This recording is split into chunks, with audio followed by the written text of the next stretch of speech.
Good afternoon, everybody, and welcome to session 21 of Students of the Word. Today I called this session Love and Hatred because we're going to be finishing up verse. We're going to be looking at 9, 10, and 11. This the set of verses that we've been looking at here at the end of paragraph 4 of 1 John. We spent a lot of time finishing 9 and then going into 10 last week. We got through a bunch of 10, except the one thing I pushed off to this week was the cause for stumbling, talking about scandalon. I'm looking at the Greek here because it's that Greek word scandalon that we didn't get to discussing last week. But let's read the paragraph again. Beloved, I am not writing a new commandment to you, but an old commandment, which you have had from the beginning. The old commandment is the word which you have heard. On the other hand, I am writing a new commandment to you, which is true in him and in you, because the darkness is passing away and the true light is already shining. The one who says he is in the light and yet hates his brother is in the darkness until now. The one who loves his brother abides in the light, and there is no cause for stumbling in him. But the one who hates his brother is in the darkness and walks in the darkness and does not know where he is going, because the darkness has blinded his eyes. That powerful final verse. And notice even the kind of rhetorical build that we get there, right? This is, this sounds, of all of the places where we've been kind of saying, like, all right, is this the end of the paragraph? Does he seem to be signaling that this is the end of one, sort of chunk of thought and the beginning of another? And there are some places where we found, like, especially there in paragraph 2, where we found it sort of straddling, we found ourselves, at least I found myself, not agreeing with the chapter break, right? That was inserted into the text. So there have been some times when I've been like, well, not sure whether the chapter or the paragraph ends or not. That verse 11 is pretty emphatically, yeah. And then, of course, the next verse begins with the, I am writing to you, little children, right? But you can hear it, even without looking at the next verse. You can hear the rhetorical build, right? The rhetorical cadence of it. But the one who hates his brother is in the darkness and walks in the darkness and does not know where he is going, because the darkness has blinded his eyes. The way that brings everything together is really, really, really strong. Is really powerful. But okay, so bunch of things. I'm not quite sure which way to start with. Well, let's go back to verse 10. Let's go back to verse 10. I was going to look at sort of the bigger picture there of 9, 10, and 11, but I want to go back first to 10 because we left. I want to come back to start with the thing that I said we would talk about this week, and that is scandalon. The one who loves his brother abides in the light, and there is no cause of stumbling in him. We spent some time talking about loving your brother, who your brother is, loving your brother, and abiding in the light. But that he then goes on to add that there is no cause of stumbling in him. There is no scandalon is the word, right? And I want to look at the syntax there a little bit. The one loving the brother of him in the light abides, and cause of stumbling in him there is not. Okay, so notice the parallelism there. We're saying some things. We're saying some things about the one loving the brother of him, right? So these are two. We get two verbs, right? The subject of the verb is the one, like the person who loves his brother, right? The one loving the brother of him is the subject of the sentence. And what is the verb? Well, there are two verbs, right? Abides and is, right? So they're the one in whom the love of the one loving the brother of him abides in the light. That's the simple thing, right? Abide then in the light would be an adverbial phrase, right? Modifying abides where? Abides in the light, right? It tells us something about the abiding. Where the abiding happens. Abides in the light, and cause for stumbling in him there is not. And so on the one hand, it's almost parallel construction, but it's not parallel. And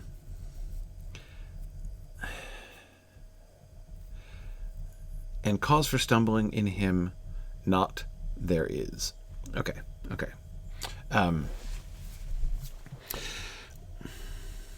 Notice the there is just, there isn't, the word there isn't there, right?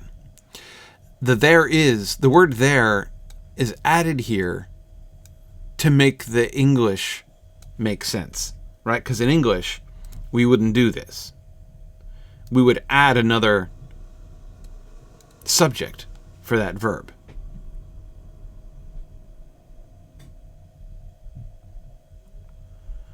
Yeah, gosh, this is even more complicated than I was thinking about when I started. Hang on. So let's look at the English translation.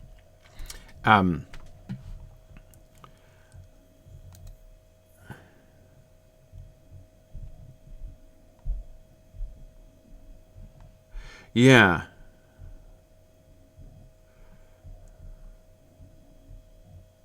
Yeah. Yeah, Randall, I'm beginning to think the same thing. You're right. You're right. Scandalon is nominative. That is the subject.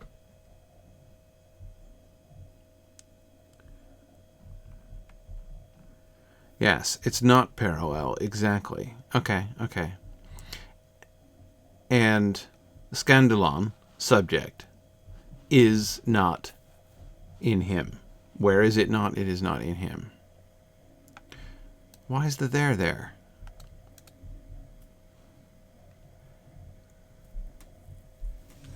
Yeah, we would use a there sort of helpingly. Cause for stumbling is not in him. Right. So you see the way, so the relationship between these two clauses, the one loving the brother of him abides in the light. Right. So we get, because you notice the in establishes a parallel, right? And it's interestingly almost reciprocal, right? So for the one loving his brother, he abides in the light. So he lives in the light. And then the second phrase talks about something which is not in him. He is in the light, but something is not in him, right? So that's the sort of the parallel, which is a reversal there, really, right? Because of the not, right? So he is in something, but something else is not in him. And the thing that is not in him, when he is abiding in the light, is the scandalon. Yeah. Okay. Yes, the there makes the English smoother.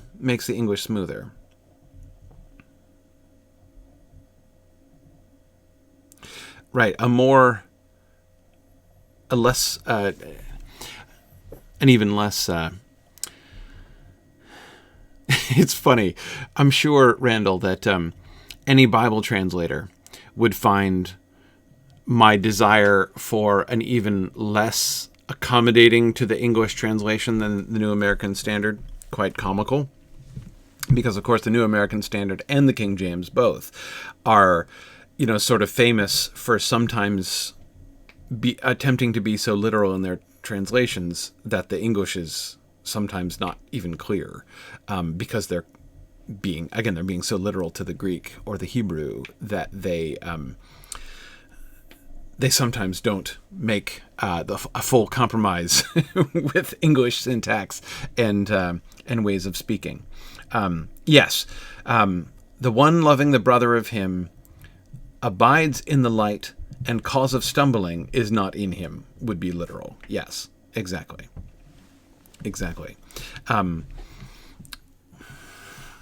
The three terms essentially. So if we sort of take the one loving the brother of him, and that's the term we spent like all of last time talking about, or most of last time talking about. But in the sort of the predicate of this sentence, right? John gives us these three terms. We have the pronoun, right? We have him, sort of in the middle, right? The one loving the brother of him. And sorry, I'm taking a delivery here, a little canine delivery. You've got the one loving the brother of him, and then you have the two other terms, the light and the scandalon, right? And you've got him kind of in the middle, right? He is in the light, and the scandalon is not in him. So he's being connected with the one term and distanced from the other term, or rather the other term is being distanced from him. They're not exactly symmetrical. He's not exactly saying like, he's in the light, not in the scandalon, right? No, he's in the light, and therefore the scandalon is not in him. Okay. All right, I think I understand the structure of that a little bit better, but now let's understand the word better. Scandalon. So, the word scandalon, when we click on it, says, well, actually, hang on a second. To get a definition, let's click on the number instead. So the common usage of the word scandalon outside the Bible is as bait for a trap. So it's the thing that causes the animal to trigger a trap, right? So that's the sort of the kind of dominant, again, outside the Bible, dominant concept of that. However, the usages in the New Testament don't go in that direction. I can't find any use of scandalon which is clearly using it in a bait in the trap sense, right? The way it tends to be used, it's used in the get thee behind me, Satan verse when Jesus is talking to Peter. Get thee behind me, Satan, you are a scandalon to me. So when I click through to the verses, we get this wonderful chart, which I then have to read. You then have to read vertically down the English column, right? And having turned, he said to Peter, "Get behind me, Satan, a stumbling block you are to me, for not your thoughts are of the things of God, but the things of men," right? For your thoughts are not of the things of God, but of the things of men, and therefore you are a scandalon to me. Now, Jesus is obviously using the word metaphorically here. In fact, the interesting thing that I was noticing when we look at all the usages is that, as far as I can see, this passage in 1 John uses the word more literally than anybody else. It's being used as a metaphor. And stumbling block seems to me to be a good... I guess we could possibly... It seems to me to be a good translation. I mean, you can possibly say... I guess I haven't thought through every single one of these instances to consider, like, does bait in a trap work? Maybe it does. Maybe it does, and we could translate all of these as bait in a trap instead. Other instances, right, for it is inevitable that stumbling blocks come. Jesus is in Matthew 18. Woe to the world because of the cause of sin, because of the scandalon. It is necessary that the scandala, right, the more than one scandalon come, but woe to the man by whom the scandalon cometh. Right, so we got it 3 times in that verse. And then we get in Romans a couple times, and David says, he says, quoting the Psalms, let be the table of them for a snare and a trap and for a stumbling block and for a scandalon, for a retribution of them. Well, that one does seem to be a bait in the trap one, come to think on it. And then, no longer therefore should we judge one another, but determine this rather, not to put any... Oh, hey, that's not scandalon. Oh, yeah, not to put any stumbling block, proskoma, I'm not going to even get into that, before your brother or scandalon. Okay. Don't put a scandalon or the other thing in front of your brother. Okay. And then, of course, this is probably, I think, the most famous one in 1 Corinthians 1. We, however, preach Christ crucified, to the Jews indeed a scandalon, to the Gentiles now foolishness. Right, a scandalon to the Jews and foolishness to the Greeks. I think that's where I encounter the word scandalon myself. And we have the cross being a scandalon to people there in Galatians 5. And then we're going to get it once in Revelation. Revelation 2, remember this is the address to the churches. But I have against you a few things, because you have some there holding the teaching of Balaam, who would teach Balak to cast a scandalon before the sons of Israel, to eat things sacrificed to idols and to commit sexual immorality. As I say, in most of these places, I mean, so there isn't anywhere where it's simply being simply physically used. Like remember when we were looking at the darkness is passing away, and we're looking at the verb passing away, and the verb passing away sometimes just refers to like somebody leaving the room, right? And sometimes is used more metaphorically, like the idea of a thing is passing, or a thing is going away, more abstractly, more metaphorically,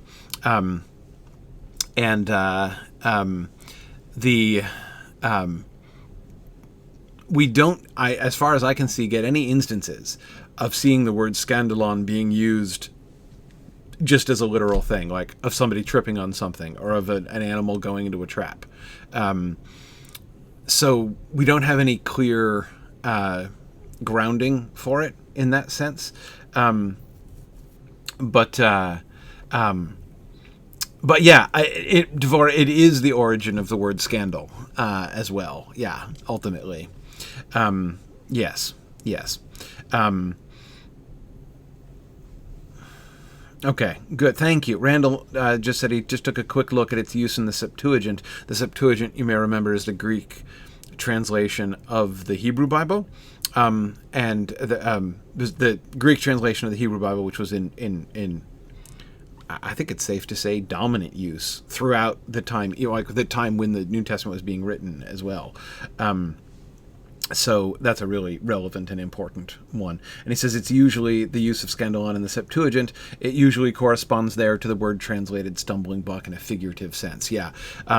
It seems to be one of those. No, we have a lot of these in our language. I can't think of any examples off the top of my head, but I bet you can think of examples of like figures of speech that we use a lot when we don't actually do the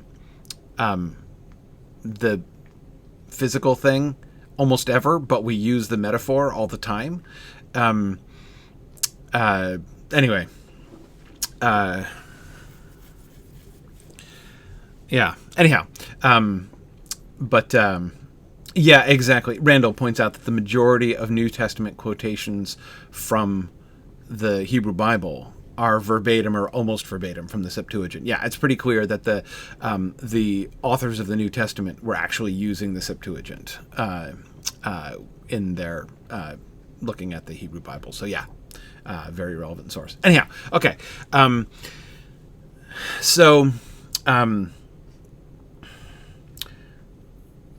Scandalon, cause for stumbling, or the thing that causes the animal to go into the trap, right?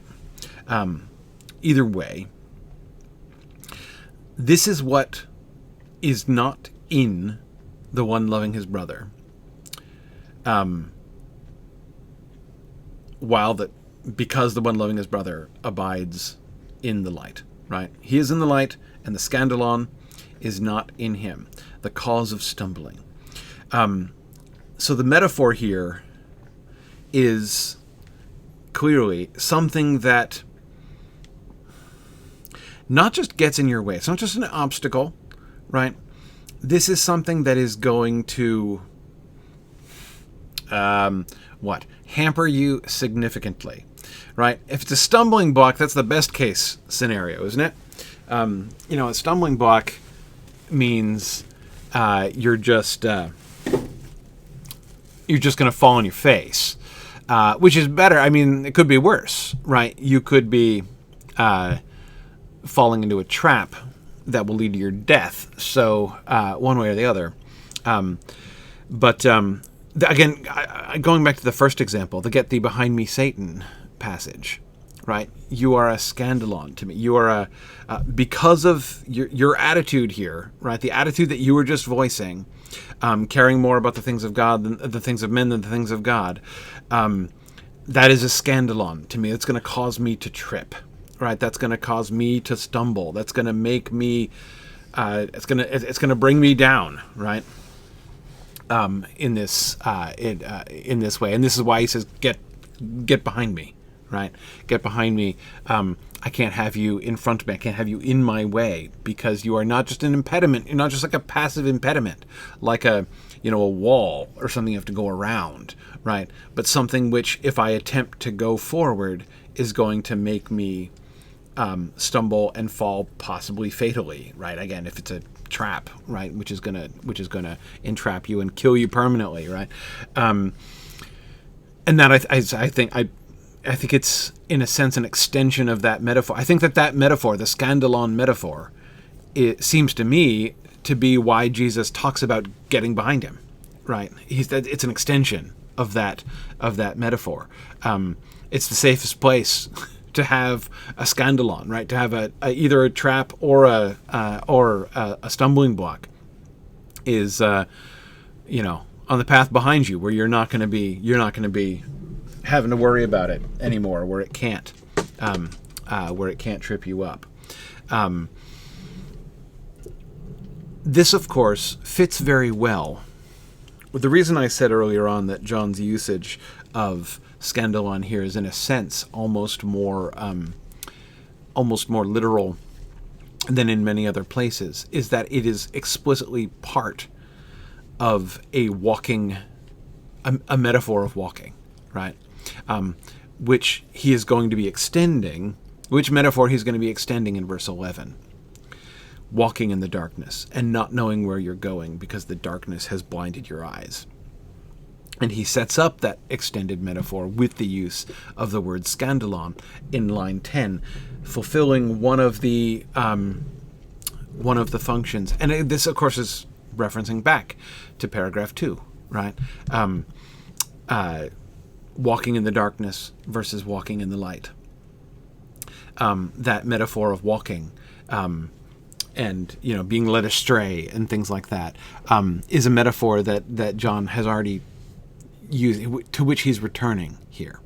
And there's a sense in which it seems to me that verses 9 through 11 really serve as a kind of clarification on what he was saying. And again, we talked about this a little bit last time, about how instead of carefully explaining things, carefully sort of setting things up and then saying the thing, right? John is instead saying the thing and then says the setup later on, so that as we reflect backwards on it, the things he said earlier make more and more sense in the light of the things he goes on to say. That seems to be more John's style, right? At the time, we were asking, what does it mean to walk in darkness? What's he talking about there? And I think it's very clear that we're getting much more information in response to that question here in verses 9 through 11, as he takes the metaphor that he invoked in back in chapter 1 in paragraph 2, and he is now giving us more about that. If you walk in the light as he is in the light, if you abide in the light, there is no cause of stumbling in you. It means that you will be free to walk. You will be able to walk. And you won't have to worry. There's no scandalon in you. In you. Not before you, not around you, in you. If you're walking in darkness, he's going to go on to explain what it means, I think, to have a stumbling block in you. Not just to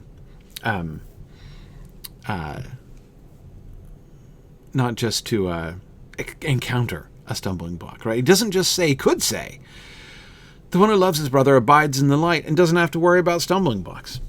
Because you've got light, Right? I mean, when it's light, you can see an obstacle in your path that might trip you in the darkness. If you were stumbling along in the darkness, you might have tripped on that thing. But in the light, you can see it, so it's fine. I mean, I think that is implied here, right? But it's much more than that. You've got the one loving his brother in the middle, the light on the one side, and the scandalon on the other side, right? You are in the light, and then the scandalon is not in you. More on the scandalon. Let's go ahead and look at verse 11. But the one who hates his brother is in the darkness and walks in the darkness and does not know where he is going because the darkness has blinded his eyes. I want to look for a second at the way in which this time through John is varying the pattern, I think, in an important way. Let me tell you what I mean by the pattern. We've talked about this several times, right? Seeing the pattern that he established here in paragraph 2. If we say we have fellowship with him and yet walk in the darkness, we lie and do not practice the truth. But if we walk in the light, as he himself is in the light, we have fellowship with one another, and the blood of Jesus, his son, cleanses us from all sin. Right? So that's the pattern that he establishes. If we say this, we lie. But if we do this, then this, right? And we saw that pattern again in paragraph 3. The one who says, I have come to know him and does not keep his commandments is a liar, and the truth is not in him. But whoever keeps his word, in him the love of God has truly been perfected, right? The one who says this, right, but does this, is a liar. This is impossible. This can't be. This doesn't happen, right?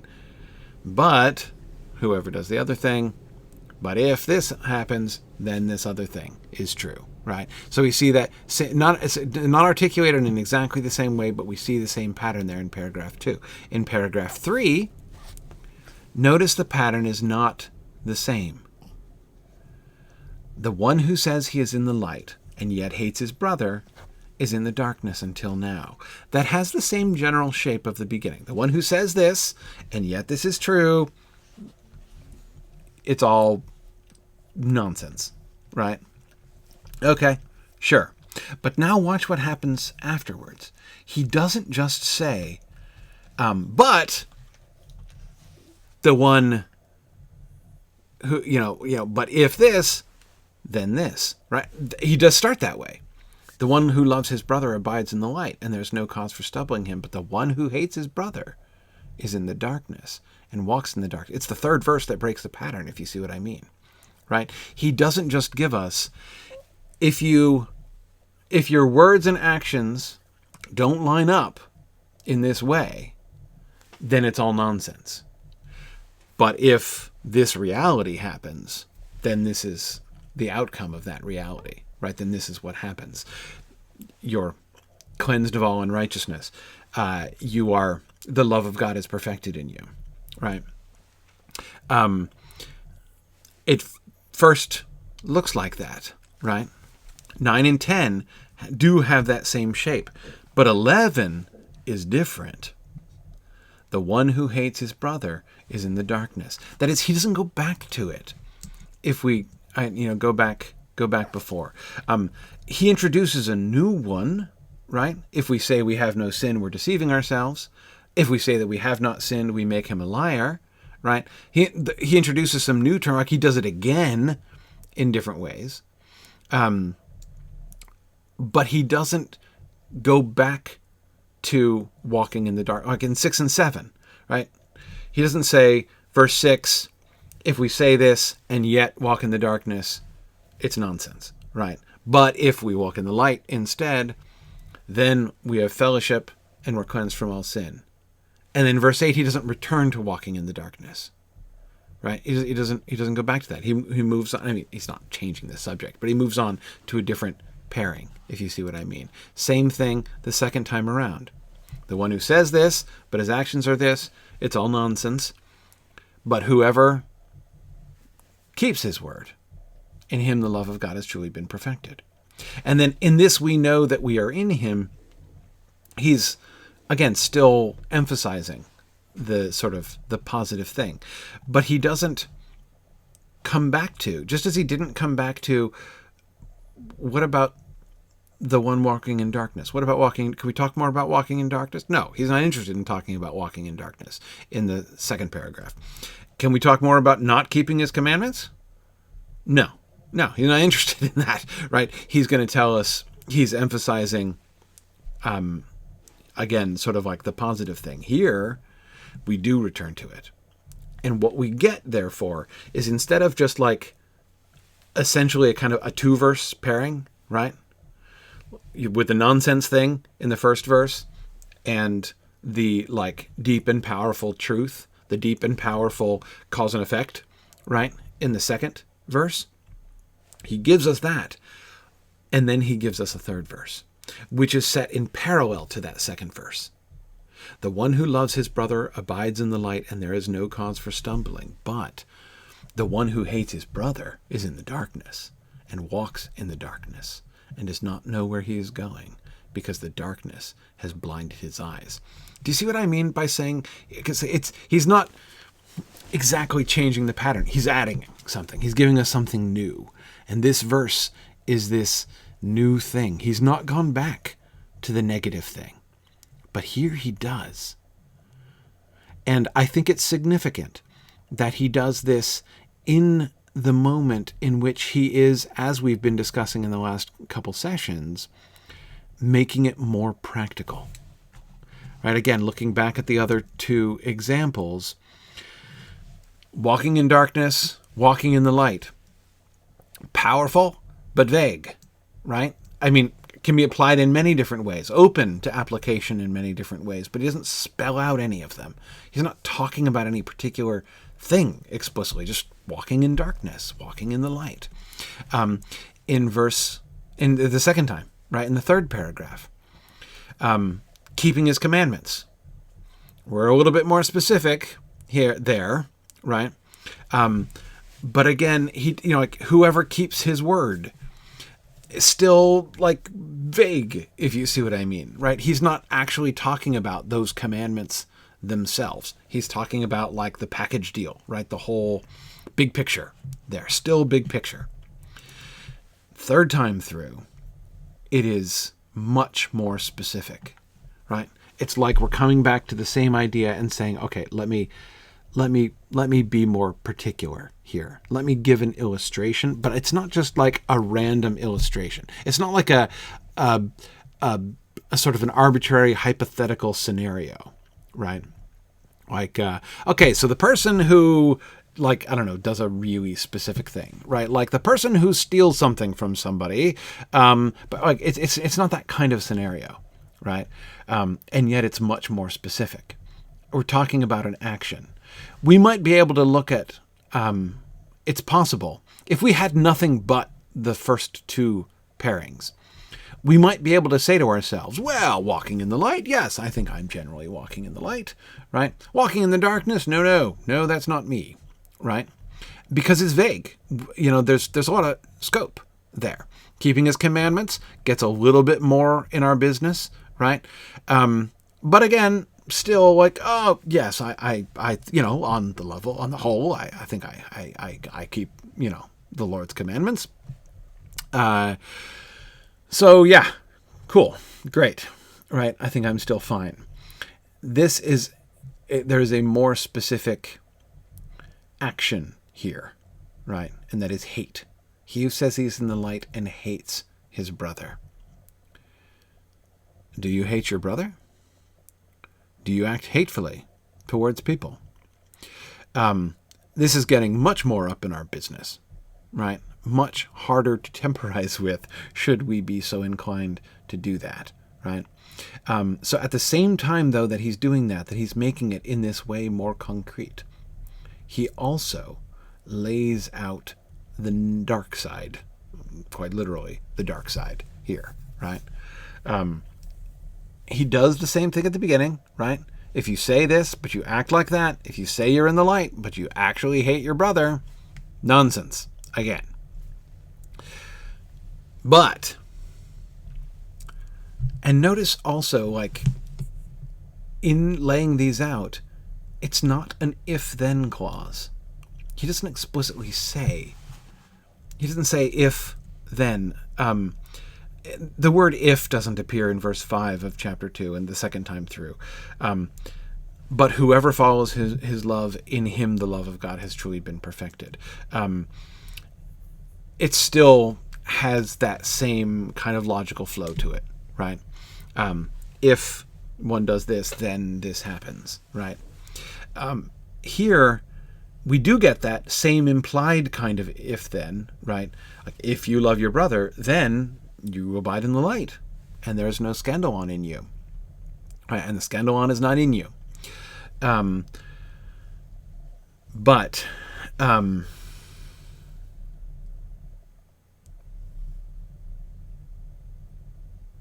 my goodness, Randall, when I just said that, when I just did the literal translation of that, if you love your brother, you abide in the light, and the scandalon is not in you. Doesn't that start to sound different? That sounds very different from there is no scandalon in you. There is no stumbling block in you. It sounds very different to say the stumbling block is not in you. Right?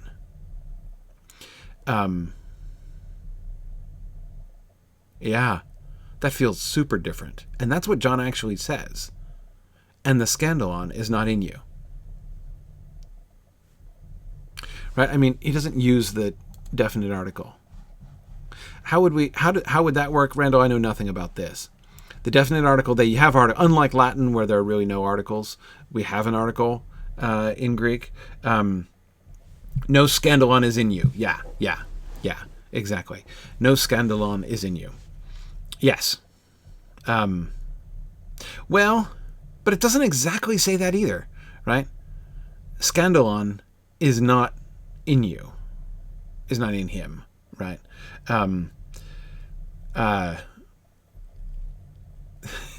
It's okay. I can see through the typos, Randall. I do that all the time. I'm trying to figure out when you use a noun like that, because it's a singular noun, right? Neuter, nominative, neuter, singular. Yeah. When you use a singular noun like that without a definite article in Greek, what does it mean? It could be indefinite or abstract. Yeah. So something like would then... Are there indefinite articles in Greek? I know there are definite articles like ton up here, the brother of him, and in the light. Are there indefinite articles? No, they're not indefinite articles. So it would be accurate then to translate it, abides in the light and a scandalon is not in him. Right? Singular? Yeah. A scandalon? I hear what you're saying. I mean, I'm not saying I think no scandalon is in him is like totally inaccurate. The reason I'm asking this, Randall, is that when I said it that way, all of a sudden I was like, holy cow. It almost sounds like he's taking what is already a metaphor, clearly a well-established metaphor. The metaphor of tripping on something or being trapped by something, and using it to refer to a thing that somebody says or a situation in which you would occur, in which you might find yourself.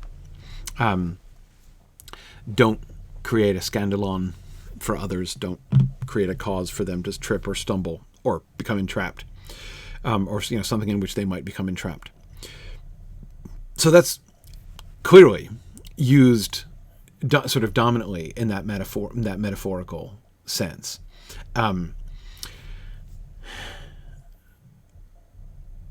But it's the parallel, well, like the anti-parallel technically, but the reversal parallel with abiding in the light, right?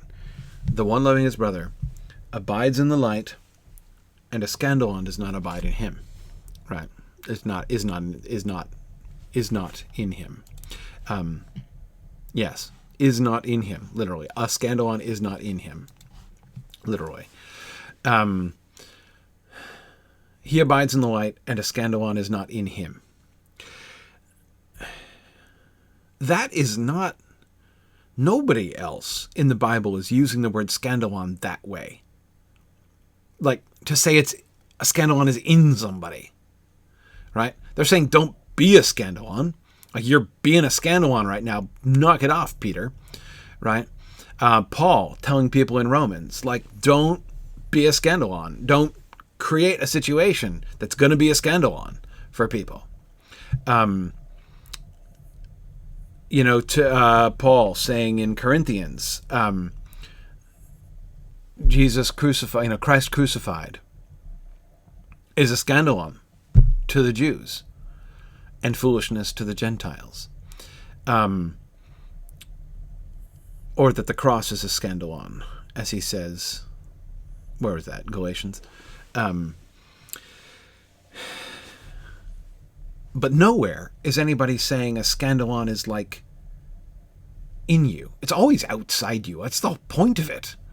Right? The whole point of it is that it's outside. It's going to trip you up. It's going to entrap you. It's about something that's going to happen to you. A scandalon is always, in that sense, an environmental hazard. By saying a scandalon isn't going to be in you, he's using it. He's plainly invoking that metaphor. I mean, that seems clearly well enough established a metaphor that he's using it. I'm not saying he's using a totally different metaphor, but he's using it totally differently.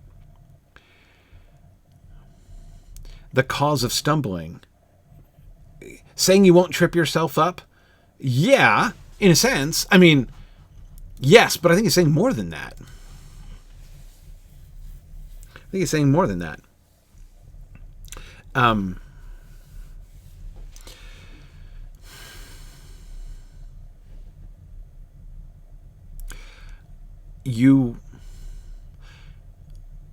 The implication is that if you don't abide in the light, again, he doesn't say, like, I'm coming back to what he is not saying, what it sounds like he's saying, but which he has not in fact said, which is what I would expect him to say. The one who loves his brother abides in the light and doesn't trip on the stumbling blocks because he can see him clearly because he's in the light.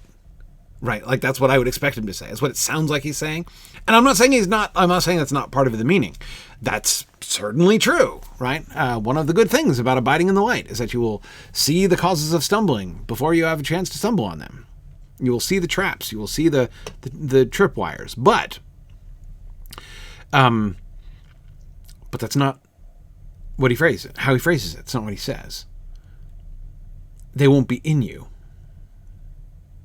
They won't be in him.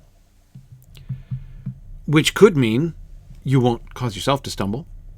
Could also mean you won't cause other people to stumble. Right? I mean, there might be, there in one sense, right? It's not the phrasing from Matthew, but like Jesus could have been like, dude, there's a stumbling block in you right now. A stumbling block for me, in you. Right?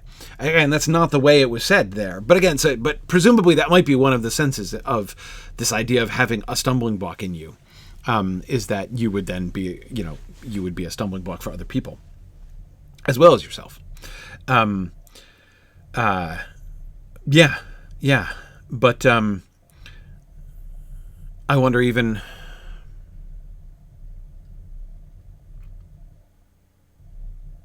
well,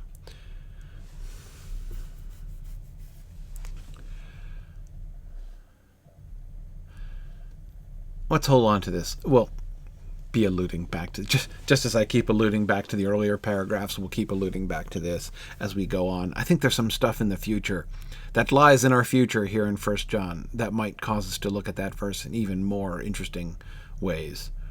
This strange phrasing here, this quasi not personification, but I don't know.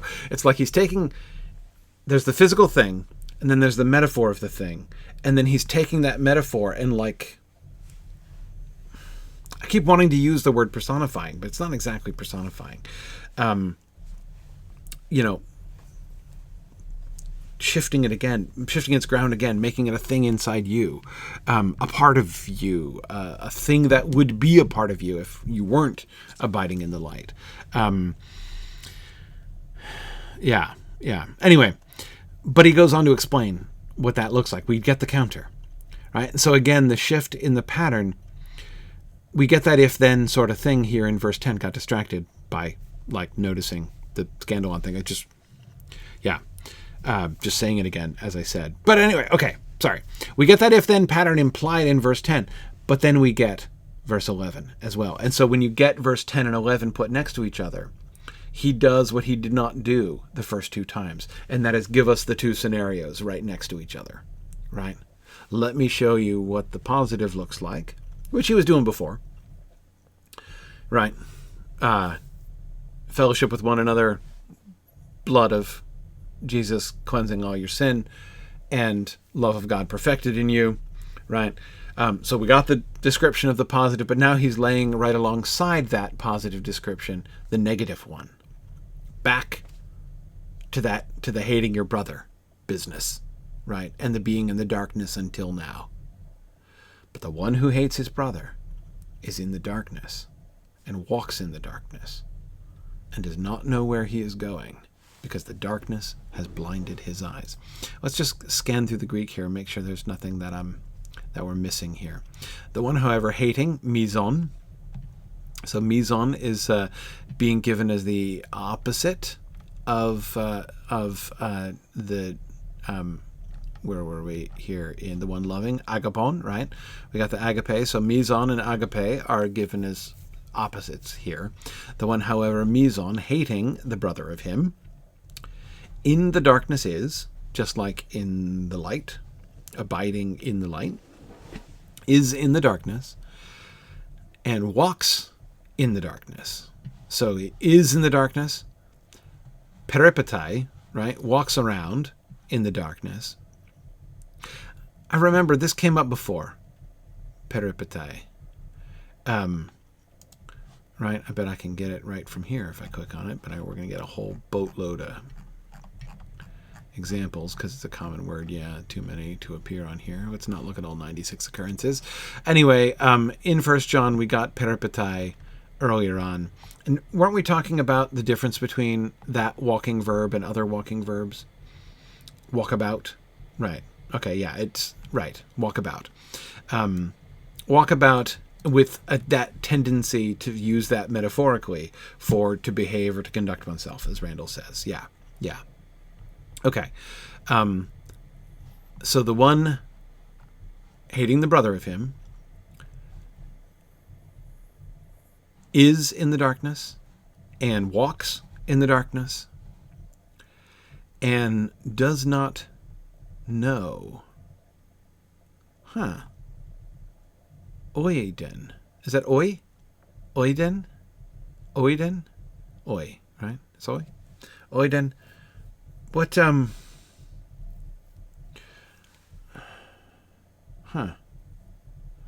That's different from all the verbs for know that we've gotten. What does that one mean? Be aware. Behold, consider, perceive. Okay. Yeah. Just doesn't see it. Doesn't realize it. Doesn't perceive it.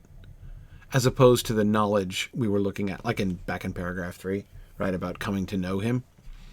It's not that kind of knowledge. This is just perception, to be aware of.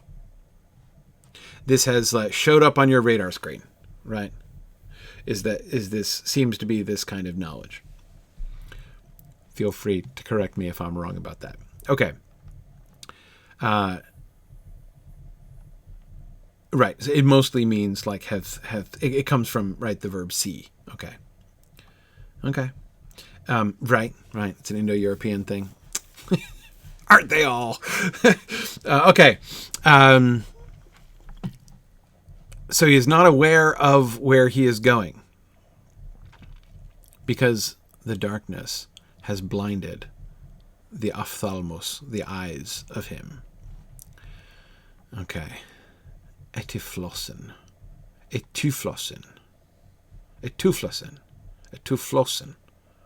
Stress on the second one. Etuflossen has blinded the ophthalmos autu, the eyes of him. Okay. Notice again, I was talking about when I was talking about that rhetorical build, right? It's the parallelism of this sentence. The one, however, hates. So notice how you get the direct parallelism with verse 10. The one loving the brother of him, the one hating the brother of him, right? With just that word de. However, right? Just a but, right? The one loving the brother of him, but the one hating the brother of him. The one loving the brother of him abides in the light. And a scandalon is not in him. The one hating his brother is in the darkness, walks in the darkness, and does not know where he is going, because the darkness has blinded his eyes. Scotia, scotia, scotia, darkness 3 times throughout this verse. We get the threefold darkness, right? And its effects on the person. The first is just an assertion of what he said back in verse 9. The one who says he is in the light and yet hates his brother is in the darkness until now. En te scotia estin, in verse 9, we got and hating the brother of him, en te scotia estin, exactly the same phrase in exactly the same order, right? The one hating the brother of him is in the darkness. Did I mention this? It's in the darkness. But now I'm going to expand on it. And walks in the dark. Think about what that means to be in the darkness. It means that you're walking in the darkness. Did I mention scandalon? Did I mention stumbling blocks? Did I mention opportunities to fall into traps and pits and snares, or even just to fall in your face? Yeah. You're walking in the darkness. Oh, wait, and why is that a problem? Because your eyes are blind. Did I mention it's dark? Right? And does not know where he is going because the darkness, the scotia, has blinded his eyes. He cannot see. So he's going to hit all the scandalon, all the scandala, right? And he does not know, he is not aware where he is going. He has no idea. By the way, you see one of the things that this can lead to very easily. This can very easily lead to saying you have fellowship with God and yet walking in darkness because you don't know where you're going. You don't even know where you are. It's easy to become self-deceived. But also, I think, does not know where he is going seems also to imply has no direction, right? Doesn't know what the destination even is anymore. You don't know where you're going. You don't know how to get there because the darkness has blinded your eyes. That last phrase,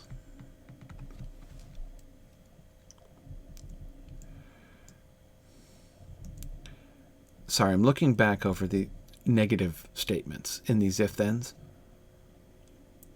If we say we have fellowship and yet walk in the darkness, know more about the darkness there. If we say we have no sin, well, we talk about confessing our sins, but don't really talk about sin there yet. If we say we have not sinned, again, we're not talking about that.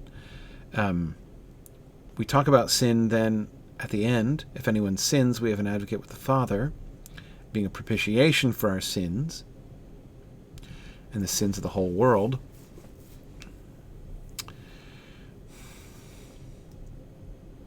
Yeah. And this is... Sorry, let me explain what I'm looking for here.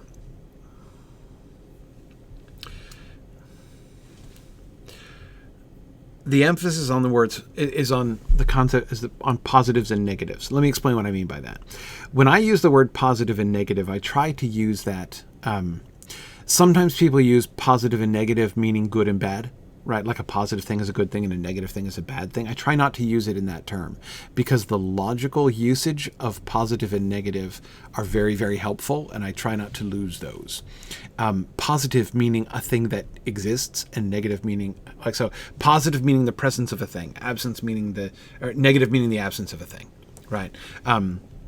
So, like, if you say that someone is making a negative observation, that doesn't mean that they're... I try to use that word consistently, so that when you say, oh, he's saying something negative, that doesn't mean he's saying something bad about you. It means that he's saying something... He's making a statement about something that is not, right? About the absence of something, as opposed to a positive statement, which is making a statement about the existence of something. So, if you say... if you say there are leftovers in the fridge, you're making a positive statement. Doesn't mean the leftovers are good, but you're making a positive statement. You're making a statement about their presence, right? If you say there's nothing in the fridge, well, you're using hyperbole almost certainly, but you're making a negative statement, right? You're saying, or if you say like we're all out of this, right? That's a negative statement. You're just making a statement about something that is not there. Similarly, you can make arguments based on these things, right? You make a positive argument and a negative argument, meaning an argument from something that you see and something that's not, or a negative argument from something that isn't there. So far, John has not made almost any positive statements about evil, about darkness, if you see what I mean. So let me go back to illustrate this. Again, if we say we have fellowship with him and yet walk in the darkness, we lie and do not practice the truth. Do not practice the truth. No, it's a negative statement, right? He's talking about what we're not doing, right? But if we walk in the light, now the positive, right? I'm going to talk. So he's been talking about what should be there, and how it's nonsense if it's not actually. If we say the thing, but the thing isn't actually there, then it's nonsense. But here's what happens if the thing is there, right? The good thing, if the positive presence of the good thing, right? Similarly, the one who says, I have come to know him and does not keep his commandments. If the keeping of the commandments is not there, it's nonsense. But whoever keeps his word, right? When the keeping of the word is present, then this is what happens, right? In verse 11, now, we're getting a positive statement about darkness. Darkness is now present. He's not just talking about the good thing, saying a negative statement about the goodness, right? When the goodness is not there, it becomes not, and if you say this, but the goodness isn't there, it's nonsense. But if the goodness is there, here's what happens, right? Again, he does that in verse 10. The one who loves his brother, when love is there, love is the good thing here, right? When love is there, then here are the good results, right? But now there's a positive bad thing. The darkness. He is in the darkness and walks in the darkness and does not know where he is going because the darkness has blinded his eyes. The darkness is the subject of the verb now. It's doing a thing. It's present. And of course, that fits because, again, of the way he's changed the paradigm, the way he's getting up more in our business. As I said before, we're not just talking about walking in the light with God, generally speaking. We're not just talking about keeping the commandments, generally speaking. We're talking about love and hate. Both of those are positive things. They both exist. He's not just talking about love and where there is not love. He's talking about love and hate. Two positive things that are against each other. And that's what we get in verse 10 and 11.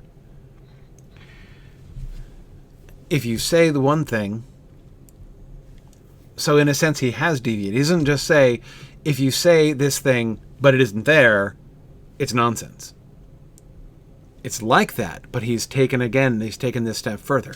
If you say that there's this one thing, but this other thing is there, that's nonsense too.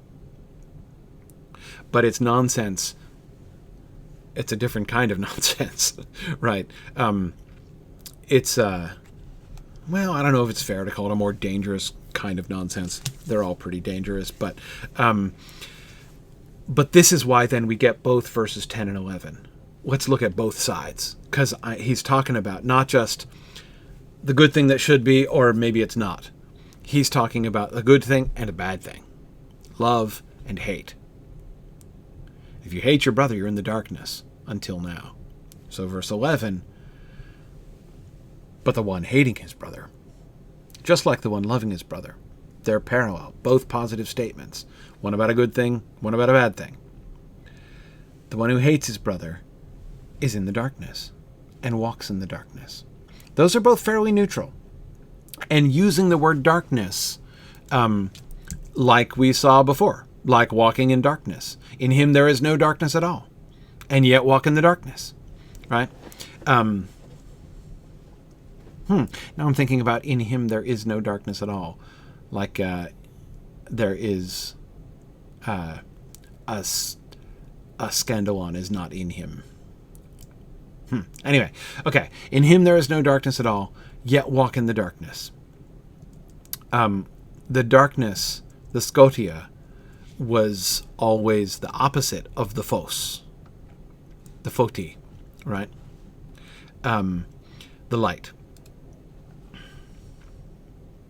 But it was almost always used in that kind of a negative sense, where the light is not, there is darkness, right? But it didn't do anything. The darkness didn't do anything. Now it's doing something, because the darkness has blinded his eyes. There's a little footnote behind that statement. The darkness never did anything. It did. Darkness has been the subject of a verb before, but we'll get to that in a second. So, footnote, put a pin in that, come right back to that. The one who hates his brother is in the darkness and walks in the darkness and does not know where he is going, because the darkness has blinded his eyes. Just as... So, love and light, hatred and darkness are being clearly and explicitly connected. You can't say you're in the light and yet hate your brother. That's nonsense. It's just simply untrue. It can't be true. Because hatred is darkness. And love is light. If you love your brother, you abide in the light. And a scandalon does not abide in you. But the one who hates, the hating one, is in the darkness, walks in the darkness. And again, so the in parallels. The parallels between in the darkness and in the light. And in him, right? The no scandalon is not in him in verse 10. We get two ins in verse 11 too, corresponding to those. Abides in the light, is in the darkness. A scandalon is not in him, walks in the darkness. And those, again, are direct. Both of them have the walking metaphor going on, right? And it's interesting, like, he doesn't talk about scandala in relationship to explicitly, right? He doesn't use the word scandalon in verse 11. He could, right? It could be like, but the one who hates his brother is in the darkness. And, like, you know, his life is one scandalon after another, right? And walks in the darkness, or tries to, right? Except, like, hopeless in the face of all the scandala, right? So the parallel implies it, but doesn't say it, right? But yet we do have that walking. So you see the parallelism, but then he keeps going and does not know where he is going because the darkness has blinded his eyes. Notice how the first parallel between the one loving his brother and the one hating his brother, we've got abides in the light and is in the darkness. That's the first parallel. And the darkness statement is much weaker. It just uses is, right? I mean, as I recall, it's just a estin. Yeah. It's just a helping verb, right? It's just a linking verb is what I mean. Not helping verb, linking verb. It's a linking verb. He is in the darkness. It's just to be. Whereas abides is an active verb. It suggests more like a choice, right? It's a thing you're doing. Abiding is a thing you do. By the way, that's going to come up a lot. The word abide, I already said abide is going to be a really important word in the rest of First John. Abiding is a thing you do. That would be one take home, right, from First John. Abiding is an active verb. He doesn't say that. He doesn't say the one who hates his brother abides in the darkness. He just is in the darkness. So that's, the darkness side is weaker there. But then he comes and adds to it at the end. You are in the darkness. If you hate your brother, you are in the darkness, and you walk in the darkness, with the implied scandala therein. But the darkness has blinded you. When you are in the darkness, you are subject to the darkness. Like that is, the darkness acts upon you, upon your eyes, and blinds them so that you cannot see. You do not know. You are not aware. Not of what you're doing. Not just of where you are. Not just of what you're doing, like the walking, like where you are, first thing, in the darkness. Not just what you're doing, walking in the darkness. Those are true also. But you don't know where you're going. You don't even know where you're headed. You're not even aware of what direction you're going. Because the darkness has done something to you. When you hate your brother, you allow darkness to do something to you, to blind your eyes. And when that happens, you're no longer aware, not only of where you are, not only of what you're doing, but of where you're headed.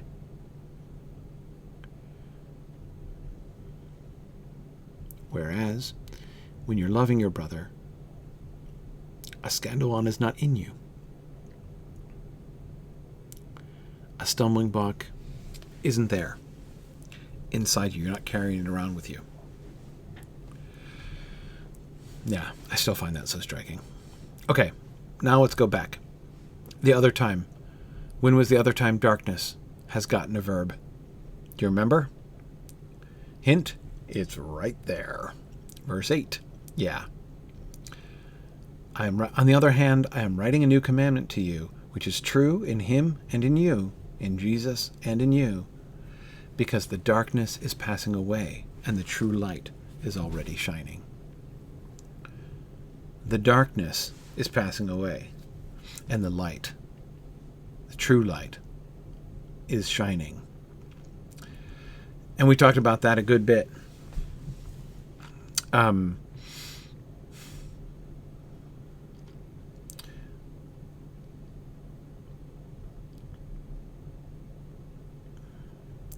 But that's the immediate context for what he gives us here about love and hatred.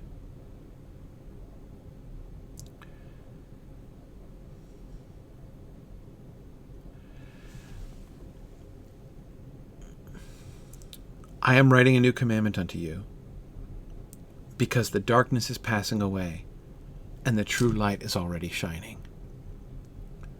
Let me tell you why that's important. The one who says he's in the light and yet hates his brothers in the darkness until now. Yeah, that darkness that I just talked about that's passing away. If you say you're in that true light, the true light that's already shining, but you hate your brother, you're actually in the darkness that's passing away. The one who loves his brother abides in the light. That also, of course, gives another reason to understand why he doesn't say they abide in the darkness. Because the darkness itself ain't abiding, it's passing away, right? There's no abiding in the darkness, because the darkness is now ephemeral. The true light is shining. It's sticking around. You can abide in that, right? But again, I come back to does not know where he is going. Where is he going? Away, presumably. That's where the darkness is going. It's passing away. The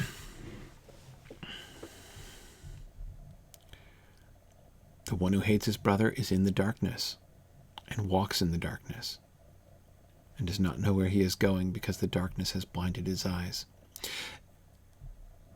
It is true, of course,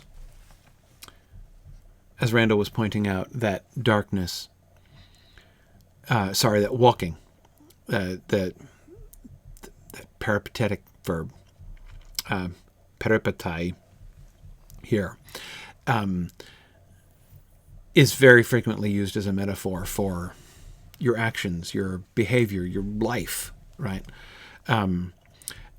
Christians still use the word in this way, right? Like when we talk about our walk, meaning our lives and how we act and what we do, how we relate to God and other things through our lives. But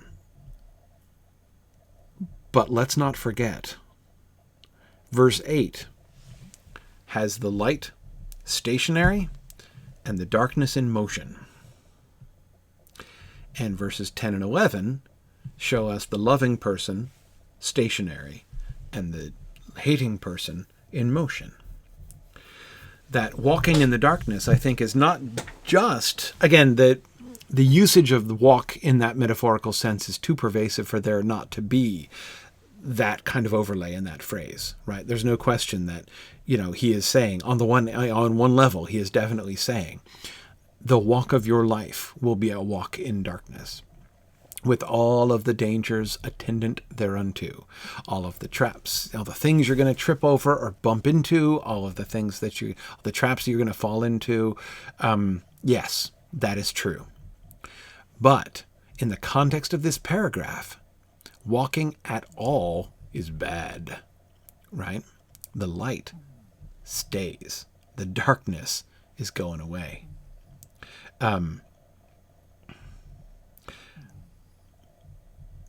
You have no opportunity for tripping if you don't move, right?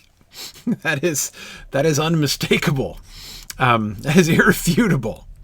And I think that what we see, the reference to abiding, to staying still, in verse 10, and the reference to motion, walking, but walking blindly, in verse 11, seems plainly to recall what we see there in verse 8, with the light shining, present, not arriving, not beginning to shine, not coming in, but already shining, and the darkness passing away. That there is something solid, something rooting about love, and something that,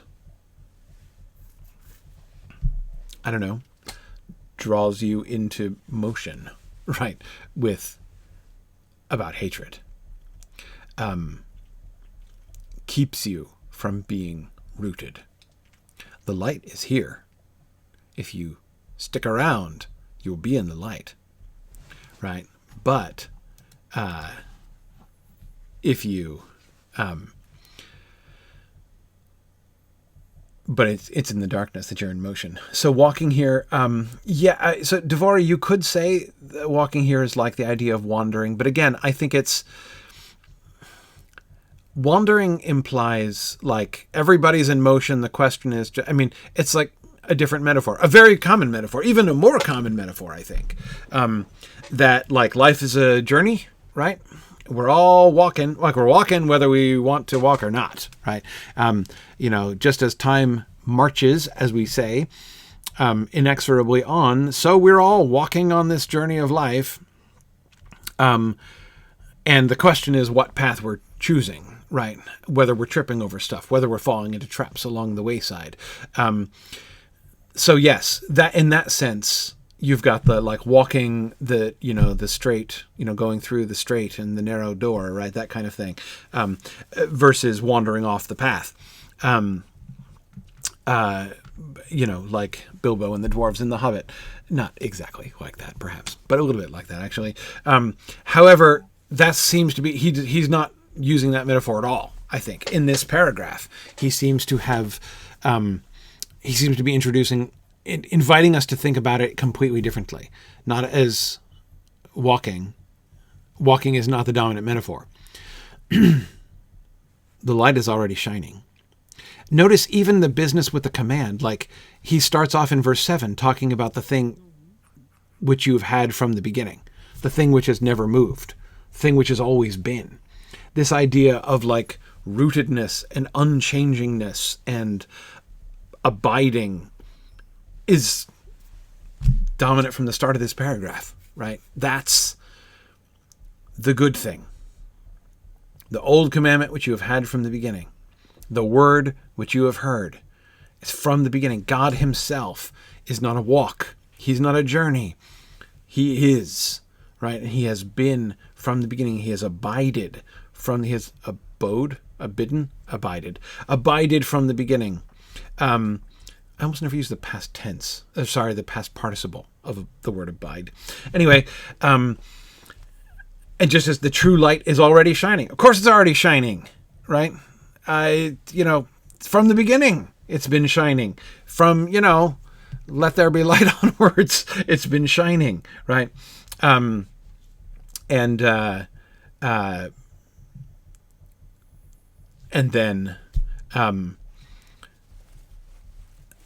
it's the darkness that's passing away. And remember, this whole idea of remaining and passing away was the whole topic of verses 7 and 8. Sorry, this is me like processing the fact that this has been the whole theme of the paragraph this whole time, and I didn't even really notice it until now. I'm not writing a new commandment to you. Remember our new and old commandment? Our new and old discussion? We can come back to that for a second, right? A kainan, right? Remember we had the two different words for new, neon and kainan? Kainan meaning fresh, right? You've got like the old and the new, the ancient and the new fashioned, right? And then you've got the worn out and the fresh. So old and new in two different senses. I'm not writing a fresh commandment. I'm not writing a replacement commandment to you. That which is the old commandment has not passed away and needs to be replaced by a new commandment. That's not what's happening here. I'm writing an old commandment which you've had from the beginning. It has remained, right? It is the word that you have heard. The word which has been from the beginning. But, actually I am writing a fresh commandment unto you, which is true in him and in you, because the light is and the darkness is passing away. So, there is a fresh situation. And it seems to me that the thing that's primarily fresh about the situation is the movement of the darkness. The darkness is passing away. True light is already shining. True light's been shining. Right? Aparche, from the beginning. Right? It's app. It's an app. Yes, aparches. From the beginning. I think the darkness passing away is the thing that's new. Right? And it's fresh in a different sense, right? And we talked about this, I'm not writing something to replace the old, we're not chucking out the old commandment, replacing it with a new commandment, but I am asking you to think about this in a new way. This is going to hit you like a fresh commandment. This is going to sound different, right? That's one sense I think of that, but also the new situation, the darkness is passing away. That's new. The darkness was there, right? And it's still here, but it's on the way out the door. And the time will come when the true light. Again, we're in that's the, already but not yet situation that we're in, right? The darkness is passing away and the true light is already shining. So yes, all the way through this paragraph, we've seen this emphasis on stability versus transitory. Right? The one who says he is in the light and yet hates his brother is in the darkness until now. And boy, we come back to the until now here, don't we? Oh, that hits hard in this context. Is in the darkness until now, because the darkness is passing away, right? The darkness is passing away. So up to this point, he's been in the darkness. We spoke of the grace there, the opportunity there. Hates his brother is in the darkness until now. It means perhaps there's an opportunity now, right, to leave the darkness. But it also means now, what's happening now in the new commandment? Now the darkness is passing away.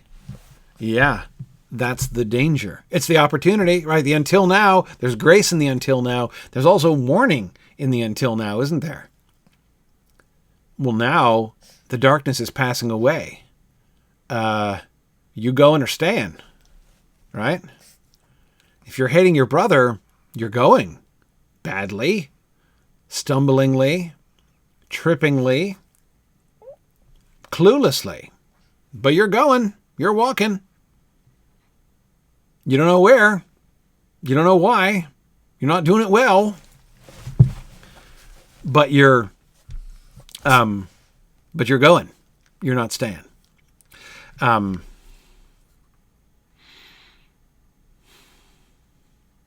Wow. Okay. That's not the conclusion I was building up to. But considering that this is the last sentence of this paragraph, and now that seems, really cool. Sorry, Brando, I had missed that observation. Brando was talking about the verb going at the end. Don't know where he's going. Hupagai. So hupagai. So that's interesting too. In some contexts, it can mean to go away. It can mean to go away. What's the verb? I forget in verse 8. Right. Paragatai. Right. Yes.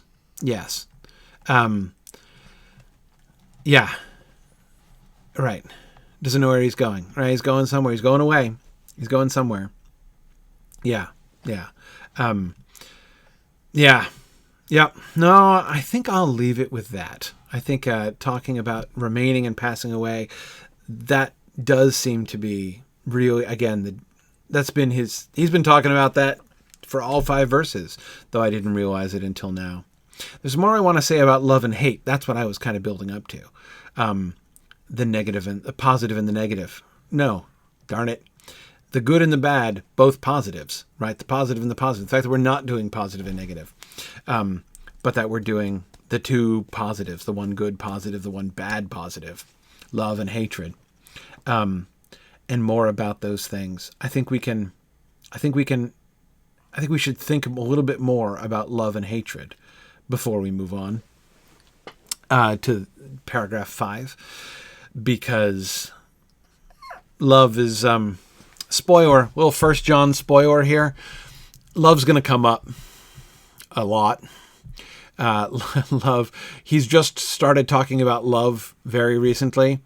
He's not going to stop talking about love.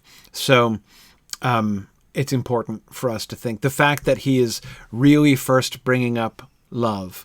He first brought it up when talking about the love of God has truly been perfected in us, right?